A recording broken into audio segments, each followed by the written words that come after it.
Merci pour l'accueil.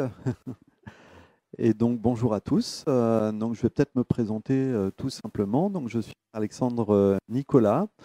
Je suis passionné de lieux sacrés et de cathédrales. Et pour la petite histoire, c'est une passion qui est familiale, si on peut dire ça comme ça, puisque c'est mon père qui s'est intéressé et passionné par ces lieux sacrés en premier. Et donc, moi, quand j'étais petit, j'ai été obligé de le suivre pour visiter les églises, les cathédrales, les menhirs, les dolmens, etc. Et c'est devenu véritablement une passion pour moi. C'est vrai qu'il y a une vingtaine d'années maintenant, j'ai commencé à faire un premier livre qui était un livre un peu de synthèse de mes recherches et de cette transmission, on va dire, d'autant plus que mon père a suivi l'enseignement donc de quelqu'un qui lui a appris pas mal de choses sur les lieux sacrés. Et la question que je me suis posée, donc il y a un peu plus d'une vingtaine d'années, c'est est-ce que cet enseignement qui avait été transmis à mon père est un enseignement traditionnel? Est-ce qu'on ne le retrouve en fait que auprès de quelques personnes, ou est-ce qu'il y a d'autres personnes qui peuvent également en parler? Est-ce qu'on le retrouve dans d'autres traditions et dans d'autres cadres? Donc c'est vrai qu'à la suite de ça, j'ai essayé de rencontrer des gens qui sont aussi dans le cadre du compagnonnage. Puisque le compagnonnage, les compagnons, ce sont à la base les constructeurs d'églises et de cathédrales. J'ai essayé de rencontrer des gens qui soient également dans le domaine des lieux sacrés, qui s'intéressent à tout ça. Et puis en confrontant un peu toutes ces données, puis aussi en cherchant au travers des livres anciens, c'est comme ça que mon premier livre est paru, donc le livre Le secret des cathédrales. Donc, je vais essayer de vous refaire un peu une synthèse un peu de ces recherches et de ces observations qui sont dans ce livre, Le secret des cathédrales. C'est bizarre, j'ai l'impression que ça coupe un peu au niveau du micro. Ouais, ça fait. Non, c'est bon? Bon. Donc, si tout le monde m'entend, ça va. Et c'est vrai que je vais vous refaire un peu une synthèse des différents éléments que j'avais observés donc déjà à l'époque dans ce livre Le secret des cathédrales, et quelques adaptations par rapport à des éléments de la région. C'est vrai que tout dernièrement, je viens de faire un film avec l'équipe de Debosca Productions donc sur la cathédrale de Narbonne, et je parlerai aussi de l'église de Limoux, notamment Notre-Dame de Marseille, et donc par rapport à quelques observations que j'ai pu intégrer dans cette présentation. Déjà, première observation sur la plupart des églises et des cathédrales, c'est que avant que ce soit des églises ou des cathédrales, c'était déjà des lieux sacrés. Des lieux sacrés qu'on retrouve soit dans les traditions gallo-romaines, soit même avant, puisqu'on a beaucoup d'églises qui sont associées à des dolmens, à des menhirs, à des puits druidiques. Il y a des cas qui sont extrêmement connus. Vous connaissez sans doute la cathédrale de Chartres. Ça coupe un peu, hein. Ouais. Je ne sais pas si ce n'est pas un problème de pile ou on va voir si on change de micro. Ah, ouais. Donc oui, par rapport à la cathédrale, ouais, c'est gênant quand même, cette coupure.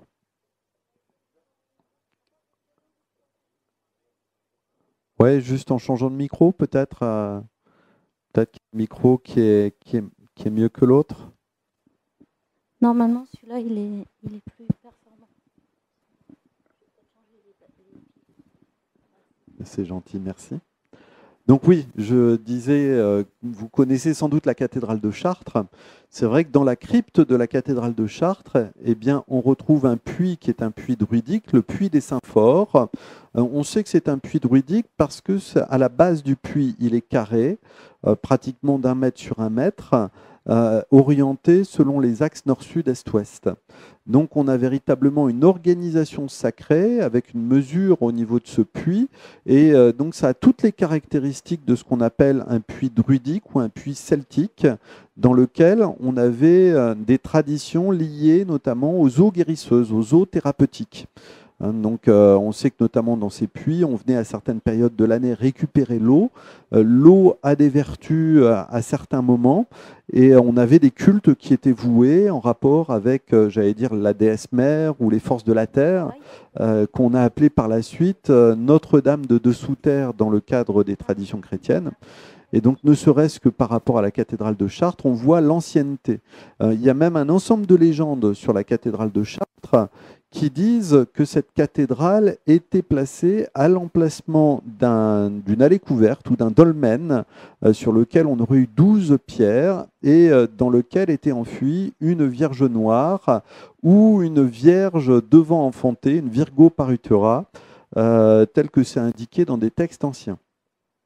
Donc c'est vrai que ça c'est un cas typique, mais on le retrouve aussi à la cathédrale Notre-Dame de Paris.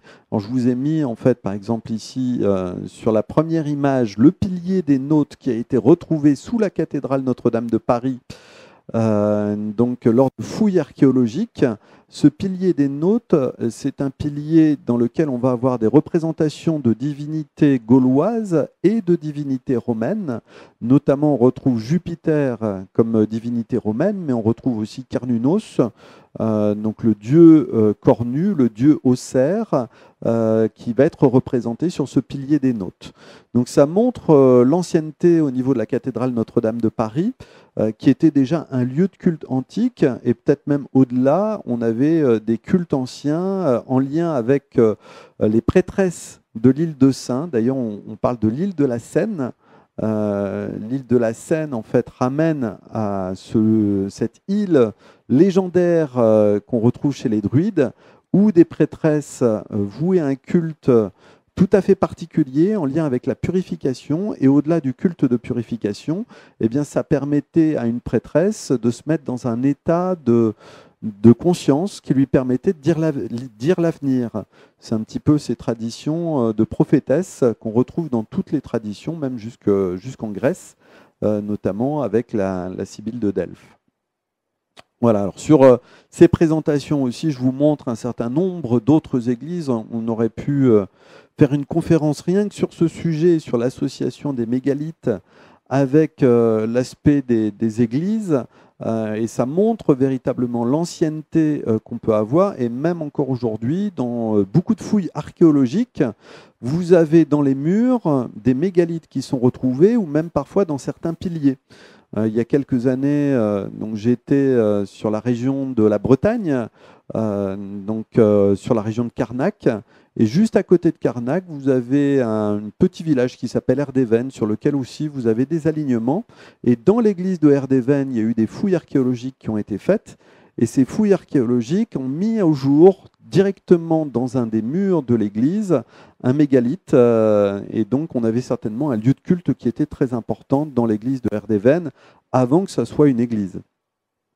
Alors, c'est déjà cet aspect de l'ancienneté, en fait, qui nous fait dire que peut-être les églises, les cathédrales, elles peuvent être vues différemment. Pourquoi avoir voulu avoir une continuité au niveau des lieux de culte? Pourquoi ne pas se dire, ben voilà, par exemple, on a un temple qui est un temple romain, si, admettons qu'on change de tradition, pourquoi vouloir faire exactement au même endroit une église? Peut-être qu'on a spécifiquement au niveau de cette église une énergie qui jaillit de l'église à cet endroit-là et pas ailleurs, et qui implique de reconstruire un lieu sacré toujours au même endroit pour en tirer une énergie, pour en tirer une force. Parce que si on construisait l'église à 100 mètres à côté, eh ben dans ces cas-là, on n'allait pas bénéficier de cette énergie ou de cette force. Donc déjà, c'est une première observation qui va dans ce sens d'une énergie tellurique, d'une force qui a pu être observée dans toutes les traditions et qui a inclut la mise en place de ces églises et de ces lieux sacrés au fur et à mesure du temps. Alors c'est vrai qu'au travers de tout ça, on peut essayer de décrypter l'aspect des églises et des cathédrales au travers d'un certain nombre de clés ou de secrets. Donc on peut essayer de décomposer 6 secrets fondamentaux, 6 secrets clés. Pour moi, en fait, on va avoir dans un premier temps un secret qui peut être lié à l'aspect de l'emplacement. L'emplacement, c'est quelque chose de très important et c'est vrai que la géobiologie sacrée, donc l'approche de l'énergie des lieux permet de comprendre certains principes qui sont liés à l'emplacement. On a d'autres principes qui peuvent être derrière, qui sont les secrets qui sont liés à l'orientation, et notamment le principe de ce qu'on appelle la dédicace. Alors je vous expliquerai ce que c'est que ce principe de la dédicace, et je vous donnerai des exemples par rapport à des églises aussi qu'on peut avoir dans la région. On a aussi un principe qui va être ce qu'on appelle le secret de la mesure. C'est-à-dire que quand on construit un lieu sacré, on ne la construit pas avec n'importe quelle mesure. On n'utilise pas une mesure qui est liée à l'homme ou qui est aléatoire. On va plutôt chercher une mesure symbolique qui va être la mesure divine du lieu ou la mesure sacrée du lieu, ce qu'on appelle la coudée du lieu, qui va mettre quelque part l'édifice en harmonie avec les forces du ciel et de la terre et en rapport avec le lieu. Et donc je vous donnerai quelques explications sur ce principe-là. On retrouve aussi des secrets qui sont liés aux proportions, et je parlerai notamment du nombre d'or. Vous avez peut-être tous entendu parler de ce nombre d'or, mais il faut savoir que beaucoup d'églises utilisent dans leurs proportions cet aspect du nombre d'or. Puis on parlera du secret de l'énergie et du secret des rites, parce que si dans une église, eh bien, on se retrouve avec une énergie qui jaillit à certains endroits particuliers, eh bien, d'un côté, eh bien, il va falloir capter cette énergie et on va essayer de codifier tout ça au travers de rites, notamment, au travers de traditions populaires qu'on retrouve, qui étaient autrefois transmises, j'allais dire, de bouche à oreille, mais qu'on retrouve dans certains textes, par exemple comme dans les textes de Henri Vincenot. Vous avez peut-être entendu parler du livre Le Pape des Escargots ou Les Étoiles de Compostelle. Il faut savoir que Henri Vincenot, dans les années 1930-1950, s'est passionné par cet aspect des traditions populaires autour des églises et des cathédrales. Et il a essayé de mettre dans divers de ses romans ces éléments des traditions populaires en expliquant qu'il y a des parcours qui permettent aux pèlerins de se régénérer ou qui permettent d'aller auprès de certaines pierres qui étaient connues dans les églises et dans les cathédrales et en suivant ces parcours de retrouver un équilibre, de régénérer le corps, l'âme et l'esprit. Alors déjà sur cet aspect, on va essayer d'aborder un peu tous ces sujets un à un, le secret de l'emplacement. Mais il faut savoir que ce secret de l'emplacement, eh bien, il a été quand même codifié. On retrouve des textes anciens qui parlent de réseaux qui existent au niveau de la Terre. Il y a un traité des arpenteurs romains du 4e, 5e siècle qui s'appelle le Corpus Agremensorum Romanorum, qui a été notamment retrouvé par un passionné de lieux sacrés, de géobiologie, qui a travaillé à la Bibliothèque Vaticane. Et dans la Bibliothèque Vaticane, eh bien, ce chercheur a retrouvé un exemplaire de ce Corpus Agremensorum Romanorum qui est commenté et dans lequel on retrouve des principes. Alors le corpus dit au départ en fait comment les Romains implantaient les églises et les temples à leur époque, comment ils les implantaient par rapport aux forces de la terre. Eh bien, dans la version de la Bibliothèque Vaticane, il y a des petits commentaires qui sont juste après, qui disent, eh bien, pour les églises, il faut qu'on reprenne exactement les mêmes principes, les mêmes forces, les mêmes structures, de telle manière à bénéficier d'une énergie pour les églises, pour les lieux sacrés. Donc c'est vrai que ce traité, il est très intéressant et très important. Et par exemple, on a aujourd'hui en fait 4 ou 5 versions qui existent de ce Corpus Agremensorum Romanorum, puisqu'il y a plusieurs versions qui ont été copiées, et notamment il y a une version qui existe à la Bibliothèque nationale.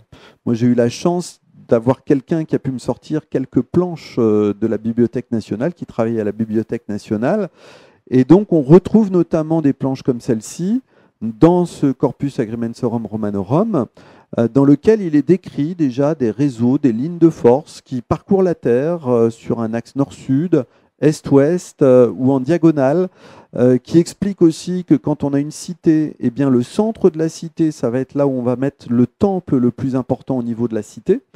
Dans un deuxième temps, on va avoir un croisement et on va essayer de mettre en place les fortifications. Alors, on peut le voir notamment ici.